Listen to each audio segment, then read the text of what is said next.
뇌졸중은 지금 조금 전에 좀 말이 이상했나요? 바로 이런 겁니다. 그런데 사람은 아이 술 끊어야 되겠어 이런 식으로 넘어가고 별거 아니쯤 얘기하는데 그 다음번에는 훅 떨어지면서 출혈이 일어나게 되죠. 일상적인 일에서 별거 아닌 것처럼 느낄 수 있는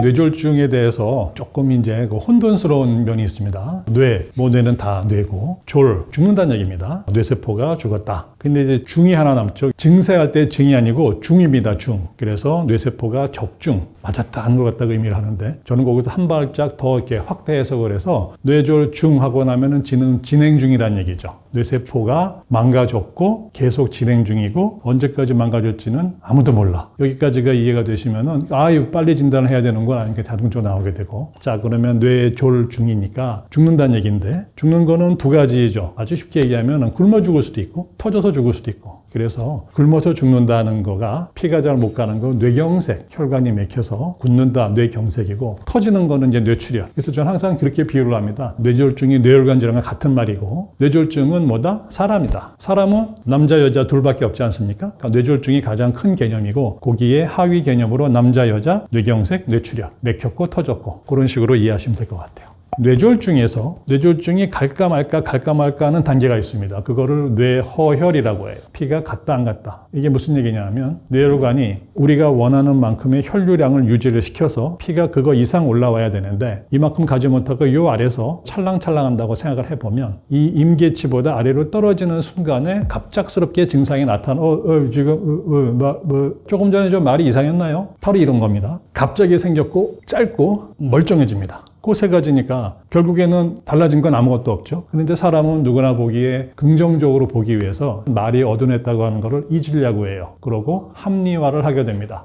술 끊어야 되겠어. 요즘 내가 너무 피곤했나 봐. 이런 식으로 넘어가고 별거 아니쯤 얘기하는데, 그런 경우에는 그 다음번에는 훅 떨어지면서 바로 뇌경색이 오게 되죠. 그러니까 이런 증상이 있을 때에는 반드시 전문가하고 상의를 하셔야 되고, 이 뇌허혈이 그러면 뇌경색 오기 전에 누구나 다 오는 거느냐? 그건 아닙니다. 어느 상태에서 갑자기 혈관이 막히면은 뇌허혈이고 뭐고 없지만 뇌허혈 증세를 보여줬다고 하는 거는 한 번에 찬스를 준 거예요. 당신이 뇌경색이 올 가능성이 굉장히 높으니 빨리 치료받아라. 그러니까 이럴 때에는 외래라든지 이런 걸 접수하시는 게 아니고 응급실이나 빨리 가셔서, 요즘엔 검사를 하면은 거의 확진적인 진단을 내린 경우가 많으니까 전문가와 상의하시는 거를 또 한 번 적극 추천드립니다. 일상적인 일에서 별거 아닌 것처럼 느낄 수 있는 그런 상황이 되겠죠. 우리가 설거지하다가 힘이 빠져서 떨어뜨렸으면은 아이고 그릇을 떨어뜨렸다에 우리가 집중하게 되는데, 사실은 그때에 손가락을 움직이고 하는 그런 반응 자체가 힘이 빠졌다는 거를 갖다가 감추려고 합니다. 우리가 길을 걷거나 했을 때에 갑자기 힘이 빠지는 것 같고, 그런데 좋아지고 나면은 이게 무릎이 이상한 건가? 왜 그러지? 하지만은 실제적으로는 뇌 안에서 이 근육이라든지 관절을 명령을 내리는 뇌세포가 기능이 떨어졌다는 얘기거든요. 그러니까 일상생활에서 우리가 할 수 있는 별거 아닌 질환, 별거 아닌 상태에서 잠깐만이라도 그런 증세가 나타나는가의 여부를 갖다가 알고 계시는 게 중요하다고 할 수 있습니다. 감각을 느끼는 거는 우리 신경에서 하는 겁니다. 나이가 드시면 피부가 노화가 오듯이 신경줄 자체에도 노화가 오거든요. 우리가 신경을 이해하시기 제일 편한 거가 전깃줄을 상상하시면 됩니다. 저 전깃줄이 이렇게 절연체로 코팅이 되어 있는데, 절연체가 벗기게 되면 누구나 다 아는 구리선 같은 이제 진짜 전선이 나옵니다. 나오면 합선도 되겠죠. 우리 신경이 다 그런 식으로 되어 있습니다. 신경줄이 있게 되고 그 다음에 이렇게 코팅이 다 있어야 되는데, 나이를 드시게 되면 신경줄 자체에 문제가 생길 수 있고, 특히 당뇨가 있으면 높은 혈당이 코팅한 절연체를 갖다가 살살살 긁어서 벗겨내게 돼요. 그러니까는 이제 전선줄이 노출된 것처럼 찌릿찌릿하고 저리고 이런 감각이 들 수가 있는데, 어떻게 보면 가장 간편하게 기본적으로 이해할 수 있는 거는 양쪽이 다 저른다. 팔도 양쪽이 다 저려요. 다리도 다 저려요. 손발끝이 다 저려요. 이거는 뇌졸중의 가능성이 떨어지죠. 아까 말씀드렸듯이 뇌는 좌반구, 우반구 서로 따로따로 있기 때문에 한쪽에서 망가지게 되면 반대쪽에서, 따라서 같은 걸로 손발이 저리고 이런 증상이 갑자기 나타났는데 한쪽만 그렇다. 이것은 신경줄 자체의 질환, 그것이 아니라 뇌졸중의 가능성을 먼저 우리가 확인을 하고 제외해야 되겠습니다. 의사들이 항상 얘기합니다. 고혈압, 당뇨, 고지혈증. 고혈압 같은 경우는 특히 혈압약을 먹으면 죽을 때까지 안 먹잖아요. 그래서 안 드시는 분이 있습니다. 그래서 그것은 제가 보기에는 가장 안 좋은 것 중에 하나일 것 같아요. 이 지나가는 피의 압력, 혈압이 높으면 혈관이 자기가 망가지고 터질 것 같으니까 어떻게 되면 점점 두꺼워져요. 그럼 피의 입장에서는 아까 이렇게 가던 거가 좁아지니까 그러면 혈압은 더 올라가게 됩니다. 이것을 극복하기 위해서 혈관은 어떻죠? 점점 더 좁아지고 이렇게 좁아진 혈관을 갖다가 계속해서 피가 들어가다가 결국에 찰싹 달라붙으면 이게 뇌경색을 유발하겠죠. 피가 못 가니까. 자, 반대로 이렇게 좁아지는 부위가 있는데 저쪽에 있는 혈관은 게을러서 그냥 가만히 있어요. 그러면은 높은 혈압이 이쪽은 터트리기가 힘든데 여기는 얇아져 있으니까 에이 너나 맞아라고 여기를 쳐갖고서는 출혈이 일어나게 되죠. 자, 멀쩡한 혈관에서 시작해서 지금 혈관이 막혔고 터졌고 시작은 뭐다? 고혈압입니다. 고혈압을 치료를 갖다가 해야 이런 혈관이 망가지는 일련의 과정을 다 막을 수가 있어요. 그래서 맨날 고혈압 얘기를 하는 겁니다, 저희가. 두 번째, 당뇨. 혈관이 멀쩡하고 그러는데 당뇨가 들어가거나 하면 바닥에다가 설탕물이라든지 아니면 꿀을 엎지는 거나 똑같다고 보시면 돼요. 찔꺽찔꺽 밟고 다니서 양말에도 묻고 요에도 묻고 이렇게 아마 생활하시는 분은 없지 않을까요? 그래서 빨리 우리가 닦아서 설탕물기를 갖다가 없애야 되는 거기 때문에 그래서 당뇨 치료를 하라고 하는 겁니다. 고지혈증, 회식할 때 삼겹살 너무 맛있습니다. 삼겹살을 잡숫고 난 다음에 불판을 한번 보십시오. 허옇게 돼갖고서는 색깔도 이상하고 기름기가 내 혈관 안에 그렇게 돼 있다 했으면 좋을 게 있을까요? 그래서 우리가 세정제로 닦아내서 다시 한번 다음번 식사를 갖다 맛있게 하듯이 그런 세정제 작용을 하는 고지혈증 약을 드셔서 깨끗하게 하죠. 의사들이 맨날 얘기하는 고혈압, 당뇨, 고지혈증은 그런 원인 때문에 저희가 목이 쉬어라고 모든 분들한테 말씀을 드리는 겁니다. 우리가 뇌세포는 간하고 다릅니다. 간은 재생 능력이 아주 뚜렷하죠. 하지만 뇌세포는 발전을 할 수 있는 능력까지를 그야말로 풀 악셀을 다 밟아서 최고의 출력을 갖다가 내는 단계이기 때문에 여기서 손상되고 났을 때에 남을 도와줄 능력도 없고 그런 여력도 없어요. 자기가 하는 일, 나는 팔다리 움직이는 일만 담당할 거야. 나는 눈 보는 것만 담당할 거야. 자기 일에만 특화됐고 옆에서 넘어지고 자빠져도 절대 쳐다보지 않습니다. 재생을 안 해요. 일부 재생 능력을 잇는 뇌조직이 있어서 앞으로 줄기세포나 그거를 이용해보자는 연구가 활발히 진행되고는 있지만 아직까지는 재생 능력을 지극히 없다고 봅니다. 따라서 정상 뇌 조직에서 손상이 됐어요. 우리가 이렇게 올라올 수는 있지만 이렇게는 안 됩니다. 하지만 아이고 세포가 망가졌으니까 아무것도 안 할 거야. 절대 아닙니다. 활발하게 하고 재활치료해서 근접하게 될 수는 있지만 이 상태도 100% 완충까지는 안 된다. 그게 좀 아쉬운 면이 되겠습니다. 견적이라고 하죠. 그러니까 뇌혈관이 막히고 터지고 했을 때 세 가지 정도를 봐야 됩니다. 혈관, 말은 혈관이지만은 굵기가 다 달라요. 과연 어떤 길이 막혔느냐? 고속도로가 막혔다. 그렇게 되고 나면 난리가 날 거예요. 하지만 우리 집 앞에가 막혔다. 그럼 뭐 제가 차 대는데 조금만 불편할 정도지 다른 사람들은 모르지 않겠습니까? 그러니까 똑같은 뇌졸중인데 왜 나는 이렇게 증상이 심할까?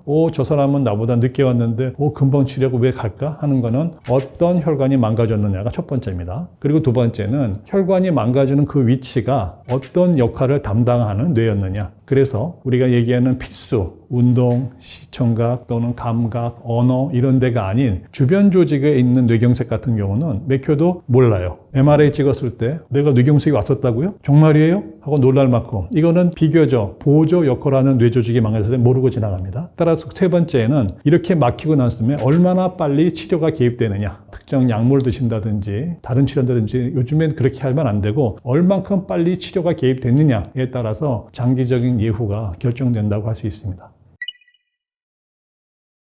뇌졸중에서 FAST, F-A-S-T를 주의하라는 얘기는 의료진이 만든 악자 중에 정말로 잘 만든 것 같습니다. 여기서 F는 페이스, 얼굴이죠. 얼굴에 비대칭적, 입이 안 되거나 눈을 감는데 안 감아지거나 비대칭적으로 얼굴에 마비가 오면은 이 뇌졸중의 증상. 물론 안면신경 마비로 해서 구안화사, 한쪽 입이 돌아가거나 하는 그런 거는 예외가 되겠습니다만 뇌에서 뇌졸중이 오더라도 얼굴에 비대칭이 올 수 있으니까 이것은 중요한 것이 되겠습니다. 그 다음에 A는 암 해서 팔이 팔이죠. 팔뿐만 아니라 다리. 팔, 다리가 양쪽에서 오늘 너무 힘들어. 이게 아니고 뇌의 한쪽 뇌가 망가지면 반대편의 명령 체계가 붕괴되기 때문에 한쪽 팔, 다리에 마비가 오는 거. 그렇게 하는 게 A. S 하면은 스피치, 말을 하는 얘기죠. 이렇게 이렇게 아드님한테 전화가 온다 하면 이거는 지금 뇌경색이 왔다고 하는 신호입니다. 발음, 혀를 굴리는 운동체계와 명령체계가 붕괴돼 우리가 사탕을 물고 얘기하는 것처럼 발음 이상이 오게 되면 언어장애를 유발하게 되고요. 끝이 T죠. T는 타임입니다. 빨리. 왜냐하면 뇌졸중 지금 망가지고 있고 계속 망가질 거고 앞으로도 계속 망가질 거니까 빨리 이 체계를 붕괴를 시켜야 돼요. 여러분들 도미노 게임 아시지 않습니까? 도미노에서 하나만 빠지면은 그 다음에는 끝에까지 가지를 못하죠. 그러니까 빨리 시간에 맞춰서 가서 뇌졸중의 도미노의 중간에 블록을 빨리 빼내서 이미 쓰러지는 걸 어디가 세울 수는 없지만 더 심하게 망가지는 손상을 최소화하도록 노력을 해야 될 것 같습니다. 혈전 용해제가 있습니다. 뇌경색에 왔을 때 혈전 용해제 투약 시간을 우리가 4시간 반을 갖다가 잡는데 이건 어떻게 이해를 하시거든요. 하얀 눈이 왔어요. 눈받칩니다. 거기다 대고 뜨거운 물을 끓여서 주전자에 대고 이렇게 한번 뿌리는 거를 상상해 보실까요? 얼마나 잘 녹겠습니까? 그래서 눈이 와서 4시간 반이 되기 전에 빨리 진행하게 되면 정맥으로 들어간 혈전 용해제에 투약을 할 수 있어요. 하지만 꽝꽝 얼었다고 했을 때는 그거 백날 부어봐야 아까처럼 그렇게 치료 효율이 나지 않고 오히려 출혈을 유발할 수 있기 때문에 그 시간보다 늦게 오셨을 때에는 아쉽게도 그런 약을 투약할 수가 없습니다. 빨리 치료에 임하되어 있다는 걸 여러분들이 다시 한번 좀 염두에 두시면 감사하겠습니다. 그리고 두 번째, 옛날에는 약물 치료 의존하고 뇌가 부었을 때의 개도술, 수술적인 치료가 양분되었다고 하면 요즘에는 혈관 안으로 접근해서 직접 맥힌 혈관을 뚫는 데까지가 될 수 있어요. 그래서 나는 뇌경색이 왔는데 우리는 왜 혈관 뚫는 치료 갖다가 안 하고 못 한다고 합니까? 이해를 잘 못 하시는데 우리가 혈관 내 시술을 할 때는 어느 직경 이상의 특수한 장비, 특수한 굵은 빨대가 올라가서 그걸 갖다 빨아야 되기 때문에 목동맥, 얼굴동맥, 그리고 뇌동맥의 근위부, 가까운 부분까지는 접근이 가능하지만 가느다란 혈관까지는 갈 수가 없어요. 혈관이 너무 가늘어서. 그래서 그런 경우에는 약물 치료를 하게 되죠. 그래서 요즘에는 우리나라 의료 시스템이 워낙 좋아서 구급대원님과 같이 오시는 게 가장 안전할 수가 있습니다. 그러나 그런 상황이 여의치 않다 싶을 때에는 어떻게든지 간에 인근 한 병원으로 빨리 가시는 게 좋아요. 그래서 출혈이냐 경색이냐를 갖다가 빨리 진단하고 4시간 반 이전에 오시게 되면 정맥 투약을 시도해 볼 수 있다. 그리고 굵은 혈관이 됐을 때는 아까 얘기한 직접 혈전 제거술을 시도할 수 있다. 그런 상황이 아니고 가느다란 혈관이 맥혔다 했을 때는 그때는 보존적 약물 치료. 그래서 이런 치료 옵션을 일괄적으로 대입할 수 있는 게 아닙니다. 각자의 상황, 그 다음에 연세, 그분이 갖고 있는 지병 그런 거를 다 종합적으로 판단해서 최종 환자한테 가장 좋은 맞춤 결정을 하기에 우리나라에서는 이미 시스템화가 다 돼 있거든요. 그러니까 여러분들은 병원을 믿고 가까운 병원에서 빨리 도착하셔서 의료진과 함께 치료에 협조해 주시는 것이 가장 안전한 방법이라고 할 수 있습니다. 응급조치는 가장 저희가 확실한 기도 확보입니다. 왜 말도 잘 안 되고 잘 삼키지도 못할 수가 있고 그런 상황인데 한방약물 갖다가 드셔야 된다. 그래서 이제 막 드시고 오신 분이 있는데 이것이 잘못돼서 폐로 들어가거나 기도를 막거나 그러면 정말 위험할 수가 있고 뇌졸중은 치료가 잘 돼도 폐합병증으로 환자가 위험에 빠지는 경우를 흔히 보기 때문에 절대로 드시게 한다든지 약물을 입에 넣는 것은 좋지 않습니다. 또 뇌가 붓게 되면 토할 수 있기 때문에 구토물이 나온다 하더라도 바깥으로 흐를 수 있게 옆으로 내리시는 게 좋고 머리를 갖다가 과도하게 들거냈을 때는 침이 안쪽으로 들어갈 수 있기 때문에 옆으로 뉘어서 침이라든지 또는 토사물이 바깥으로 흘러나올 수 있게 하는 그것이 가장 중요하다고 할 수 있겠습니다. 스트레스를 갖다가 많이 받고 잠을 잘 못 자고 하면은 몸이 피곤한 것처럼 혈관도 피곤하거든요. 잠을 잘 주무시라고 하는 거는 모든 조직이 한번 쉴 만한 타임을 갖다가 줘야 되는 건데 밤새워 공부하고 뭐하고 술 잡숫고 뭐 이렇게 되면은 혈관이 제대로 쉬었다가 느렸다는 그런 걸 하지 못하게 됩니다. 그럼 동맥경화성 반응이 생기게 되거든요. 그래서 항상 의사들이 얘기하면 항상 하는 말, 술, 담배 하지 마세요. 혈압약 드세요. 뭐 과로를 피하세요. 근데 내가 먹고 살기 바쁜데 어떻게 그걸 안 할 수 있나? 염세적으로 생각하신 분이 있지만 뇌혈관 질환과 심장 질환을 예방하는 첩경은 고혈압이나 당뇨를 잘 치료하고 충분한 휴식이라는 걸 찾는 것이 중요하다고 할 수 있습니다.